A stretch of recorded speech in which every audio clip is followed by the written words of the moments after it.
Does anybody else remember the Scooby-Doo special where they went to Mexico to deal with Chupacabra and kept calling it the Mexican Bigfoot? That was weird and misled me on what a Chupacabra is for most of my life. Let's talk about, not this thing, not this Chupacabra either, but Bigfoot. Say Bigfoot shows up. So what is a Bigfoot?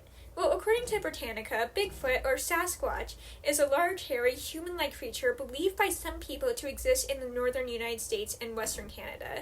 So that's already strike one, Scooby-Doo. He doesn't live in Mexico. Except he also very much is not local to the Northwest. Bigfoot has been spotted all over the continental United States, with a lot of sightings in Florida and along the entire West Coast. And Bigfoot-type creatures exist all over the world, with Alabama's White Thing, Wisconsin's Beast of Bray Road, Central Asia's Almas, Australia's Yowies, Africa's gorillas, the Himalayan Yetis, and Europe's Wild Man. It seems like giant humanoids are a part of every culture and have been for a long time. Now, I primarily focused my research on Native American Bigfoot legends because, while a Bigfoot by any other name may be a Bigfoot, we're focusing on the version that exists here in the United States. And I have to say, I was pleasantly surprised. There was a part of me that expected not to find anything, assuming Bigfoot was a fairly modern idea, or a creature that just stowed away on the Mayflower or something. Or if Native people did have Bigfoot legends, they were all lost because of the, the guns and plagues that was definitely on the Mayflower. But there was stuff! There's lots of stuff.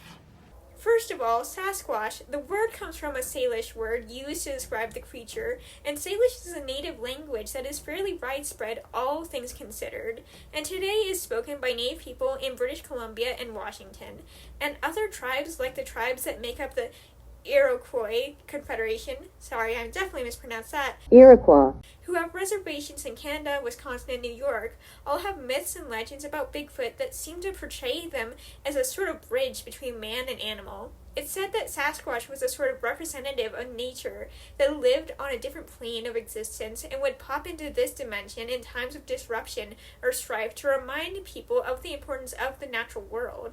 And that would actually make sense. The modern-day interpretations of Bigfoot were born in the time between incredible worldwide strife, but just before the first scientists really became aware of climate change. So modern-day Bigfoot was born in 1958 when loggers in California began reporting the appearance of strange 16-inch long footprints, and the Humboldt Times ran a piece on the strange footprints. And even though those footprints were later declared to be a hoax, they've had a lasting effect since the news story and footprints fascinated the general public. It was this hoax that first coined the term Bigfoot, and led to people thinking of Bigfoot as a male and as a singular creature and not a specific genus or species of creatures. And even today, that fascination is still with us. Today, Bigfoot is in books and movies, sometimes as the main character, and sometimes as a side character. I mean, I talked about Bigfoot, alright, technically Yeti, but close enough, in both of these book reviews. The two most different books ever written. And outside of me, Bigfoot is a tourist attraction, with the Sasquatch Casino in Central City, Colorado, Bigfoot Motel in Willow Creek, California, Bigfoot Fun Park in Branson, Montana, and plenty of other Bigfoot-themed places and things to draw tourism in. And I didn't even research personal Bigfoot encounters, because those are so well documented, with shows like Finding Bigfoot, Expedition Bigfoot, and Mountain Monsters. People are obsessed with Bigfoot, but why? Wild human! Wild human! So in some ways, I get the fascination with Bigfoot. I get why people dedicate their lives to studying them, because I get why Jane Goodall dedicates her life to studying chimps. I get why people want to see the real thing, because it was magical seeing large primates and little primates, look at these guys, at the zoo. And I get why people love watching shows and movies about Bigfoot, because there are plenty of stories about monkeys. People are obsessed with our primate cousins, and that makes sense because humans are insanely social creatures. I mean, you can see it in our physiology.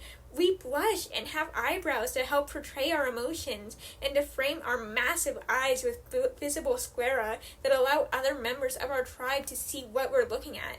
We have incredibly dramatic sexual dimorphism, and we have pareidolia. I mispronounced that. The trick our mind plays to let us see faces in anything.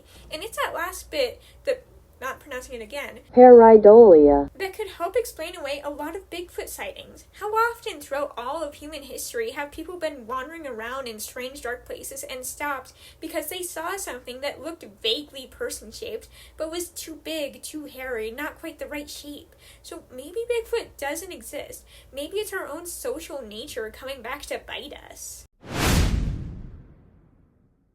But at the same time, Bigfoot, at least in the past, did exist. This is Gigantopithecus. Oh sure, that I can't pronounce. A fossil of a primate that existed about 30,000 years ago in southern Asia. So these creatures did exist alongside humans. They may never have lived in the same area at the same time as ancient people when they were alive, but at the very least, their fossils would have led to stories similar to how dinosaur fossils totally led to dragon stories. And at the end of the day, I don't know. Maybe they never did go extinct completely. The world is massive. Maybe a small breeding population does exist somewhere. And whether they exist or not, they are great writing tools. There are a lot of things you can do with Bigfoot in your writing. You could go the Max Brooks route and have them be the focus of your story, or go the Christopher Moore route and have Bigfoot be a side character who makes a small appearance, but the Yeti put a lot of heart into the story and did a lot to help Joseph in his character arc. And there's also something to be said about the mirrors that most monsters, cryptids, and mythical creatures hold up to the people who tell their stories. They represent our fears of the unknown, of the other, of who we are, of plagues and bombs and climate change. And Bigfoot, as a creature who has always been deeply intertwined with the forest and natural world, can hold up a mirror to how humans feel about the natural parts of our world and how we treat them, or how our fear drives our actions when we have to enter them. And if you don't want to go quite that heavy on the messaging and symbolism, you could focus on the do they, don't they exist storyline that most stories around Bigfoot really rely on.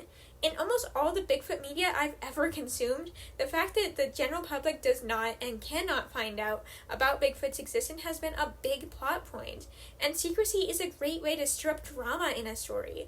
Or you could subvert the trope and see what happens in a story where Bigfoot is allowed to exist in the limelight.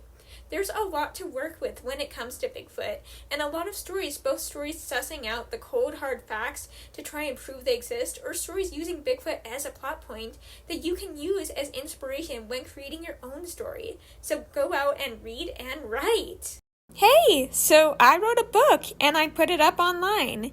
It's a high fantasy story with evil kings and arranged marriages and an Avatar-inspired magic system. And if you find that interesting, you should go to Wattpad or Scribble Hub where I post a new chapter every Sunday.